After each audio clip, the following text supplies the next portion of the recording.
The Atlanta Braves made money in quarter three, and Terry McGuirk said he wants the payroll to be top five. What does that look like? Let's talk about it.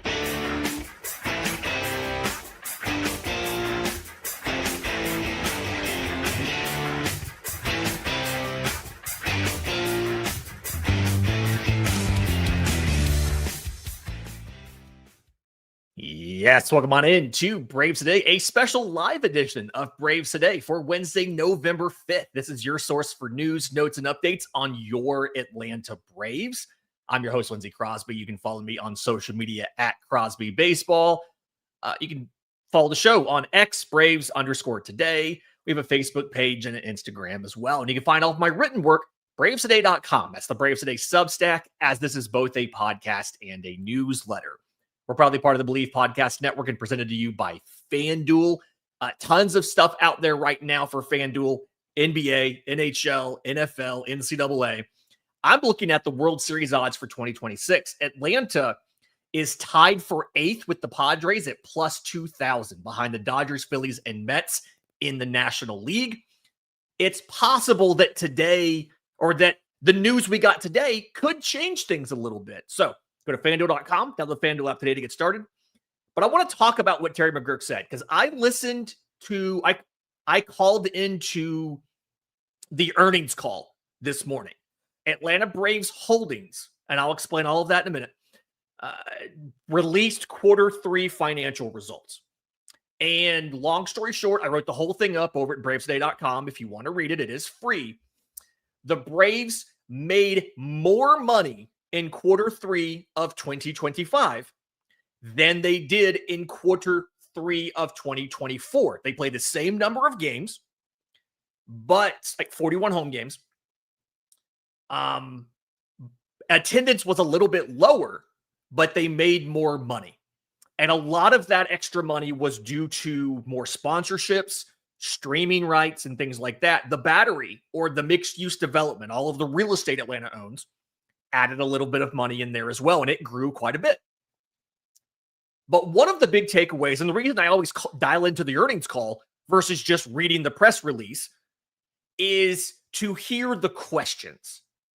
Because these are not baseball people, mind you. These are analysts and investors who are asking questions, business questions of the team normally. But one of the questions that was asked of the team, of the group, of the staff, was about seeing what the Dodgers did. You know, winning 2 consecutive World Series after spending a bunch of money. What was Atlanta's approach going to be with payroll? And to read the quote from Terry McGuirk from the notes that I took, we've always tried to be a leader in player compensation from the team standpoint.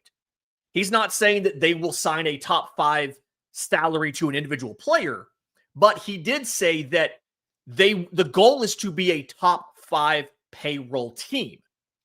He acknowledged they haven't always done that. They've been inside the top 10 for multiple seasons, and they were a top 5 payroll team under the luxury tax, under CBT, last season in 2024. But that getting back to the top 5, quote, is a place I want to get to, and I think we're capable of doing that. The response to this, when I put that quote on social media, was a lot of, I'll believe it when I see it. And I understand a lot of us, myself included, are a little scarred from last offseason. Because in the postseason press conference, or the after-season press conference from Alex Anthopoulos, he talked about he expected payroll to go up. And everybody pulled that quote out of payroll's going to go up, pulled that quote, and then held it against him when it didn't happen. And my interpretation of what McGuirk is talking about in this situation, and what AA was talking about on the radio yesterday on 680 The Fan, when he said the team was going to be aggressive this winter. And McGuirk said that too. McGuirk said that specifically that, I have the quote here, let me find it real quick in my notes, that they wanted to add multiple players to a win now core. And again, I've got the quote here somewhere. It's driving me nuts here. It's a win now roster, and they expect to add multiple pieces to that. The question is going to be, what does it look like when they do that? I do feel like they're going to spend money. Question here, how much money do they have to spend? And what's it going to look like? But I do want to address something too. And there's a comment in here in the chat. I'm not going to put it on the screen because I'm not trying to call this person out, but I do want to address it. And I'm going to read the quote to you. He says, quote, "I don't believe Terry," talk about Terry McGuirk, "cares about winning. He just wants to be good enough to keep revenue coming to the stadium and the Battery." They specifically addressed the lower attendance in the call. And in essence, what they said, I don't have the exact quote. I had my the recorder on my phone recording everything. Just like I had it play into the speakers and recording everything, but I was typing so loud you can't actually get the quotes. They said that, like, while they did make more money despite lower attendance because of the extra seating areas in the ballpark, the sponsorship increases and all that stuff, that they do understand, and I have a quote in the story on this, they do understand there is a direct correlation between team performance and ticketing and attendance. And if you think about this from the perspective of what is their fiduciary duty, and by that I mean any sort of publicly traded company, you have a commitment to make sure that you are making money. The more you win, the more attendance you have, the more money that you make. You can make some money even if attendance drops, but if you can bring attendance back by being good, you'll make even more. Retail actually dropped in the ballpark in quarter three. 41 games in 2024, 41 games in 2025. They sold less merchandise in the ballpark in 25 than they did in 24. Like, they are aware of these things. And they said, and they admitted, there was a direct correlation between winning and selling tickets and attendance. And a majority of this team's money comes from baseball games. Like, to kind of break down some of these numbers for you, in the three months, so July, August, September, they made $311 million in revenue. Now, it's before costs. That's before player salaries and all of that stuff. $284 million of that was baseball games, broadcast deals, that stuff. The Battery Atlanta, the mixed-use development, it increased from $17 million to $27 million. It increased 56%, but it was still only $27 million. Compared to $284 million for baseball. So the Battery is contributing to the bottom line, right? Pennant Park acquisition, contributing to the bottom line. But the majority of their money still comes from baseball games. And they want to win as much as possible because not only does that help in the ballpark directly, but that's more people coming to the Battery Atlanta, which means they can charge higher rents and they can make even more money there. My buddy Ryan here in the chat, there's a strong positive correlation between winning and revenues in the Battery. They absolutely want to win more games than they did this year. They mentioned multiple times in there about how they did not make the postseason and how that's not something that they're accustomed to doing. And obviously, postseason money is more games that you get to hold. When your primary revenue source is playing baseball games, if you win a lot of games and you make the postseason, you get to make even more money. So I'm going to push back on the accusation that they don't care about winning. They clearly care about winning. And even the most cynical person who's saying they're just trying to make money, they can, like, it is very clear that the more they win, the more money they will make. And they know that, and they are aware of that. So back to Terry, okay? Terry McGuirk says top 5 payroll. They want to get back to a top 5 payroll. Let's talk about what that means. Let's talk about what that could look like. We'll do that next, right here on Braves Today. Welcome back to a special live edition of Braves Today. I'm going to throw the chat on the screen. You guys, please don't make me feel bad for this. All right, so what does the top 5 payroll look like? I do think it's important to kind of point out that they have had, that's too big, they have had a top 5 payroll in the past. As recently as last season, they were in a, like, it was, if you look at by CBT, it was a top 5 payroll last year. Their payroll commitments right now for 2026. The hard part here is you have to account for the options. What options are going to be picked up, which options are not. Right now, for 2026, they're at $175 million, roughly. For them to be a top 5 payroll last year, with the season we just had, they would have had to be around $280 million. The hard part here, the difficult part, is there is essentially, for the Braves, a cap on what they're going to spend in any given season. And the reason for that is Alex Anthopoulos, he talked about this in the press conference at the end of the season to the media, that he does not want a draft pick move back 10 spots. If you get to the third CBT tier, which is $40 million above the tax threshold, your first draft pick gets moved back 10 spots. And they have said below that, it's just an accounting number, right? It's just something they have to throw in with their payroll calculations. It's just another line item, right? You pay $10 million in tax. Okay, great. Guess what? We just slot $10 million in there. It's like getting a back end number 5 starter. You just slot it in there and you go. Last year, that tier was $281 million. The 5th largest payroll in baseball was $280 million by tax, and that was Toronto.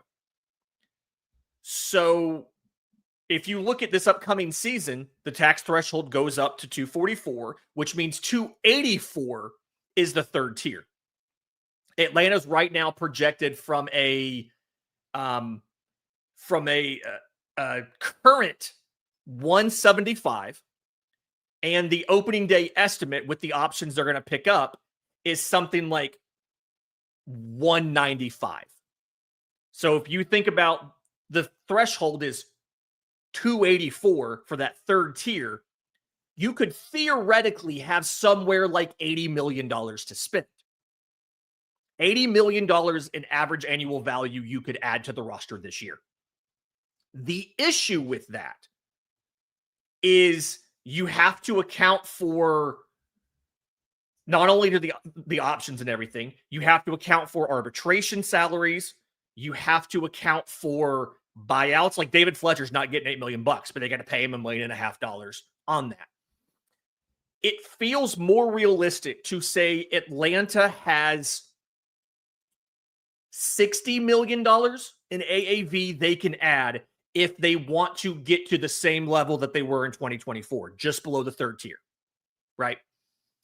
$60 million to add, with the understanding that they like to keep some money put aside for in-season ads. And it's $60 million, not in total contract value. I do hear somebody saying in the chat, $60 million doesn't seem like a lot.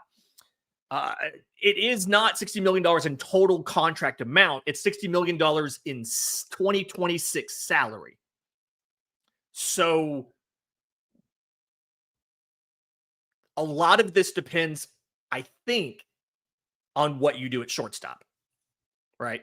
What does it take to sign Ha-Seong Kim? I believe it was The Athletic predicted him for, was it 3 years, 50 million, 3 years, 55, something like that. That makes a ton of sense. If you do, let's just let's do math real quick. I apologize. There's math in this show, but if you do 3 years, 50 million for Ha-Seong Kim, that's 16.6 million of your 60. Now, here's the thing. You've also got to add a starter. You also need to add at least one reliever. AA said that Joe Jimenez had a setback in his recovery. And so you might need to add 2 relievers. We'll know more in January, apparently, as far as where he's actually going to be. So 60 million, you've got to do a shortstop. That's the big variable here. We don't know what it's going to cost. You have to do a starter. You have to do probably 2 bullpen arms. One of them needing to be a closer. And I still want the Braves to add a bat. I know that that AA, when he was asked, he said a right-handed hitting outfield bat was not on the front burner of priorities. But it feels like you have to add some offense. And so my question to you is, the 100+ people who are watching this right now, my question to you is, would you rather see the Braves cut a corner on the bat, cut a corner on the bullpen, or cut a corner on the shortstop and roll with Nick Allen? And it doesn't feel like you should have to do that. But if you look at all of the odds and you look at some of the projected contracts that guys are going to get, let's say you want a closer. Okay. The Athletics' Tim Britton does a fantastic job of getting a lot of these predictions right. He uses comps, inflation calculators, all of that kind of stuff. Okay. Robert Suarez, 3 years, $54 million. That's the same cost as Kim. That's $16 to $18 million a year. Okay, maybe you want to settle when you go for Devin Montgomery. Devin Williams. Devin Williams, 1 year, $18 million. Same situation, right? You're in another position where if you spend 18 on a closer and you spend, let's say, 16 on a shortstop, $34 million, that's more than half of the $60 million I just gave you. If you're paying 20-something million for a starter, well, guess what? Now you got to cut a corner on the bat. Feels like you've got to cut a corner somewhere. I do think a big thing here that is going to matter is going to be, what can you get done via trade? Right? What can you add via trade that either fulfills multiple needs or saves you some money? I made a suggestion the other day. Bandit, would you get down? Sorry. I made a suggestion the other day about maybe you make a big trade for Jordan Lawler of the Arizona Diamondbacks to be your shortstop. You always have the fallback of Nick Allen if it doesn't work out. But you could move something. You could move something like Bryce Elder, Nacho Alvarez, and a top-tier pitching prospect. Ideally, you want to keep Caminiti and Richie. Can you get away with Owen Murphy?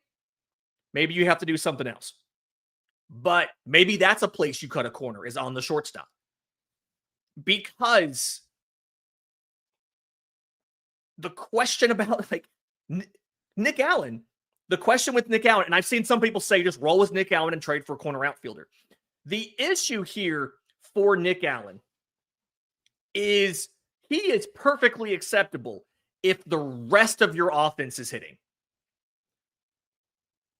In 2023, Orlando Arcia was perfectly acceptable as your shortstop because the rest of the offense was hitting. They didn't last year. They didn't the year before. Injuries, ineffectiveness, slumps, whatever. And so because of that, you were in a situation where the team wasn't very good, right? That's the whole thing with Orlando Arcia. Same idea. It was if their whole team's hitting, you're actually doing pretty good. There's a comment here real quick I want to get to. Brad asked, does Elder really have value? Bryce Elder led the team in innings and in starts.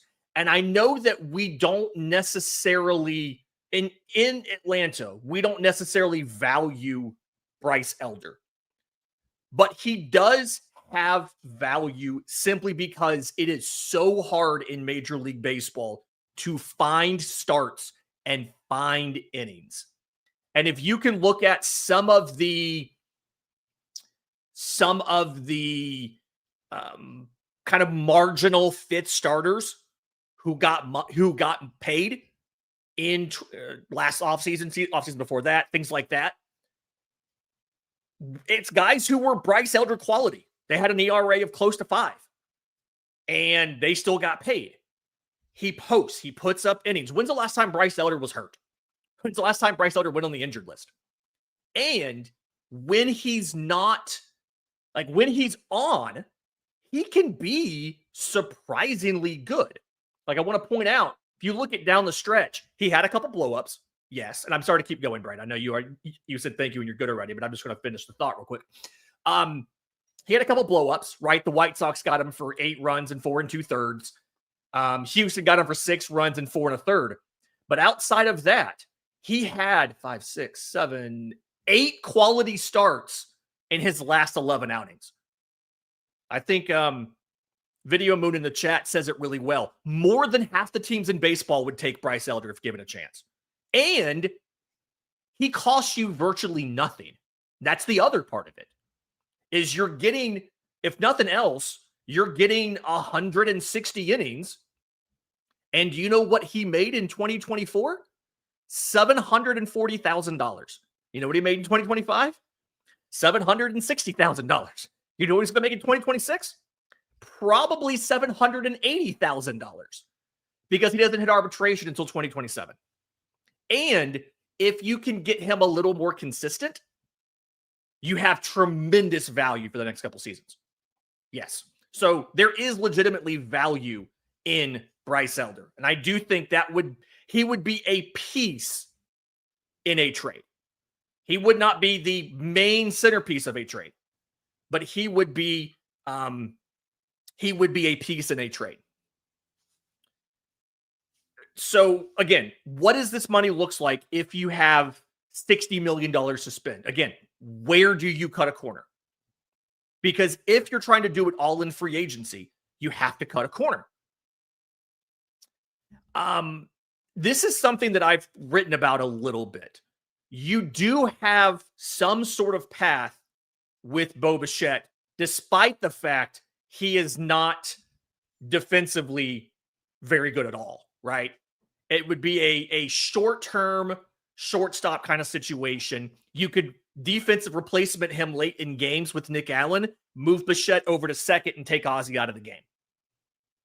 The issue I have with this, and I wrote about this again over at bravestoday.com, the issue I have with this is Bo Bichette's profile doesn't really fit with what Atlanta's trying to do with both Tim Hires and Chipper Jones, who said he's going to take a bigger role on the team going forward.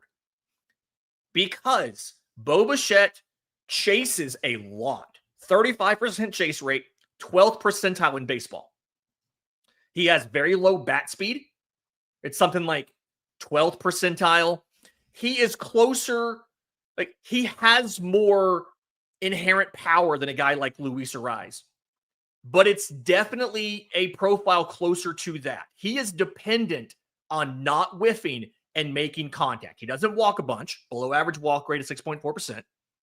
And Bo Bichette's core competency is he makes a lot of contact. And it's pretty optimal contact, right? His sweet spot percentage is like 40%. It's like 83rd percentile.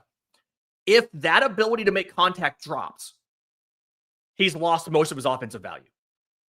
And I think that's kind of the hard part with Bichette is look at Tim Anderson. Tim Anderson was a very similar profile. Low bat speed. He chased a lot, but he made a bunch of contact. And Tim Anderson went from batting champ to out of the league within 6 seasons. Imagine if you're stuck into a 7-year deal with Bo Bichette. And he's already 28 years old. That's what I'm worried about. But I do think that the idea of even if you get a marginal defender at short and you can move them to second base when Ozzie's done, does make a lot of sense. They're picking up the option for Ozzie. We knew they would. They're going to pick up next year's as well, I'm sure. But you got to cut a corner somewhere. And there was a question in the chat about Vaughn Grissom. I don't think anybody believes in Vaughn Grissom as a shortstop anymore. Emmanuel's probably right. They would give Nacho a shot at shortstop again before Grissom. But even there, they don't believe Nacho Alvarez is a shortstop either. I wanted him to play some second base in Arizona in the fall league in case you had to replace Ozzie again. But I genuinely think that they're trying to highlight him for a trade because he doesn't fit the profile of a utility guy that well. And so I genuinely think I genuinely think that they would rather trade Nacho for an increase. There is a question here. I saw you ask it earlier. I didn't have a chance to get to it. Does the second half team revenue include what the team made during All-Star Week? This is what's really kind of frustrating here is the All-Star game is not counted as a Braves home game because it's not a Braves home game. It's a Major League Baseball event. And so the Braves don't necessarily get the ticketing money, the concessions money, and all of that from the All-Star game. The All-Star game is seen as something that helps the area, right? It helps local hotels, it helps local restaurants and retail and all of that stuff. But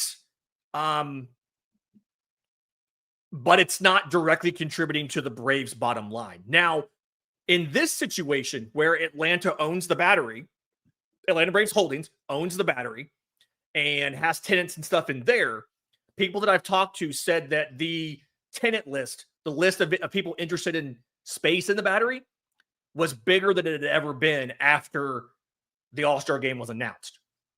And so it helped the Braves because the publicity, obviously, but being able to charge higher rents for the Battery and all of that stuff. But they do not actually get the ticket money, the concession money, and all that from the All-Star game. That's a Major League Baseball event. So that's a little bit of a kind of a frustrating aspect to it there. Getting back to the original question that I asked about where to cut a corner, I think the place I'm choosing to cut a corner is the bat in the outfield. And the reason for that, and I saw somebody else in here mention Randall Grichuk. I do think the idea of getting some sort of platoon bat, like a Randall Grichuk, like a Miguel Andujar, something like that, is probably the way you need to go. And that can be the corner that you cut. I would rather have, let's say, Michael King as your starter or a Dylan Cease as your starter, and then a platoon bat like a Miguel Andujar. And the reason for that, if you go and you look at the careers, like the splits, he hit 389 against lefties last year. 389 against lefties. And he can also play some third base and first base. And so rather than needing to go try and find a everyday starting caliber outfielder, which also means you're moving until an injury happens, you're moving Profar or Acuna into the DH role. Find a guy who can play for you part-time, like an Andujar, in certain situations. He wasn't bad against righties. He hit 290 against righties. But again, he hit 389 against lefties. And so you could have, if the lefty's on the mound, you have Andujar as your DH or in the outfield with like Profar at DH. If a righty's on the mound, you can let Baldwin go out there and be your DH with Murphy behind the plate or whatever, something like that you want to do. That's my idea to cut a corner. Because instead of needing to pay, $25 million a year for a Cody Bellinger and having to worry about that slumping, Andujar made $3 million last year with the A's. He made 1.7 the year before that. He made 1.5 the year before that. Now, he's a true free agent here, so he's going to have to get an actual contract. But Miguel Andujar is not going to make $15 million. He might make $5. something like that. It doesn't have to be in Duhart. There's a lot of other options you can do. But the point is, you can cut a corner there, I think. That makes sense to me.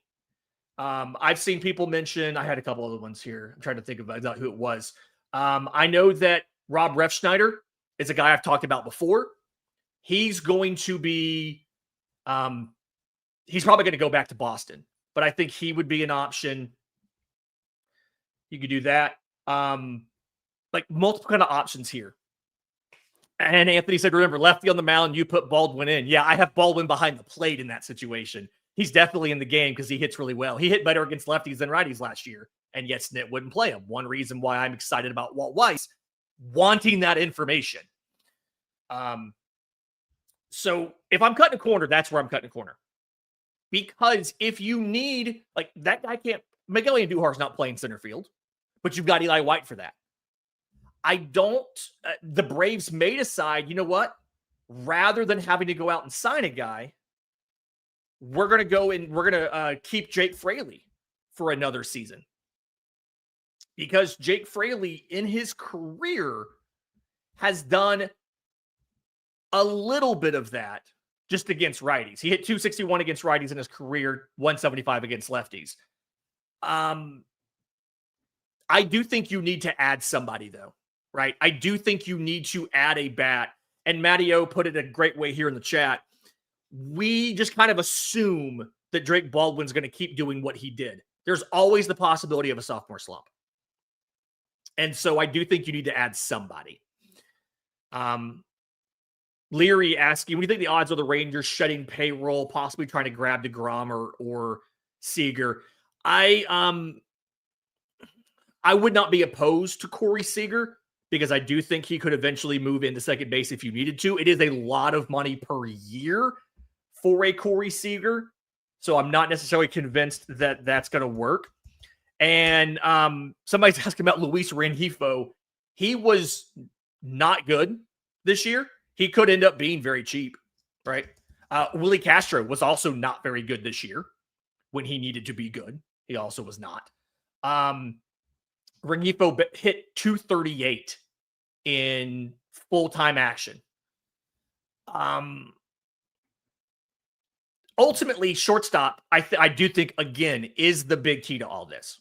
How much money you spend at shortstop dictates what you can do everywhere else. Maybe you can sign a full-time bat for the outfield if Nick Allen's your shortstop. We clearly don't want him to be, right? We want an upgrade. How much Ha-Seong Kim costs you or something else like that? And so that's kind of the question here. But last chance, any questions or anything that are lingering before we get out of here? I just want to, I guess, real quick while I'm waiting for those questions to come in, I want to thank you guys. I want to say thank you. This was, I think I'd like to think I do this a little bit differently than a lot of other of the Braves pods and the shows, trying to just have a little bit of a different angle. And I do appreciate you guys being here to talk about this, to ask these questions, to have the conversation. I do think that the listeners, the watchers of Braves today, absolutely no ball. The absolute, know much more ball than anybody else does. And so thank you guys for that. If there's, I guess, no final questions, we'll go ahead and get out of here. Do me a favor. If you're listening on audio after the fact, leave a 5-star review. Apple, Spotify, wherever you get your podcasts. Oh, we do have some questions. Cool. If you're watching on YouTube, subscribe to the channel, hit the notification bell so you know when we go live. Emmanuel, premium subscriber to the newsletter. Love you, buddy.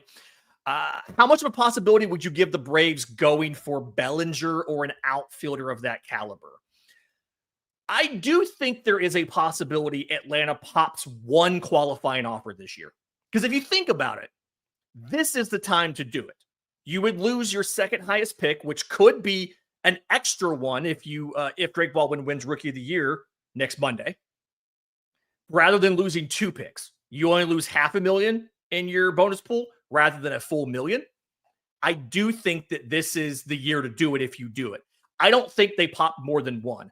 And I really would rather do it on a guy like a Michael King or a Dylan Cease than I would do it on Cody Bellinger. simply because I'm not a believer that his profile is going to age on the length of a deal that he wants. Like, we have to remember, he was good in 25. He was not great in 24. He was fine, right? He hit like 266. His expected batting average was 242. Very little power. He wasn't necessarily that great. It feels like a lot of what he did last year. Like, if you look at a spray chart, all of his power was to the short porch in right field with the Yankees. Atlanta has some sort of short porch, but not the same. Not like it is in New York. I don't think Bellinger ages well. I'd rather go longer term on a pitcher than I would on a position player. Question about, does Murphy or Profar get traded? Murphy would be at the absolute lowest value that he's had because of struggling in the injury. I don't think they trade him. Jurickson Profar, while I don't think Atlanta would hate to shed that contract, I don't think you're going to find a taker for him unless you attach a positive asset, simply because he's one drug test away from losing an entire year. And then kind of last question here I'll get before we get out of here. Your thoughts on Trevor Story as a shortstop stopgap? He's actually not that good of a defender anymore. His range is pretty bad. And so you're at the point of, like, he chases a lot, he whiffs a lot, he strikes out a lot, he doesn't walk a lot. His range is really bad. The only thing that he does well is hit the ball hard and run the bases. We need base running. Our base running's terrible, but the only thing he does well is hit the ball hard. And he doesn't really fit in with the new Braves approach that Tim Hires and Chipper Jones want to do. So I'm out on Trevor Story. I don't really want to bring him to Atlanta. I would much rather try going to Paul Taboni in Washington, like Leary's asking, and see if you could maybe get CJ Abrams. Simply because CJ Abrams is from Atlanta. He fits the profile of a guy that Atlanta's had success with. Somebody who grew up in Atlanta. A lot of his errors, like 15% of his career errors, have been against the Braves. And so it's possible he's just yipped up because he has a chance to play in front of his hometown team. If he gets used to being here, maybe that goes away. We'll see what happens. Either way, show went a little long. Thank you to everybody who's been here. We will see you next time on Braves Today.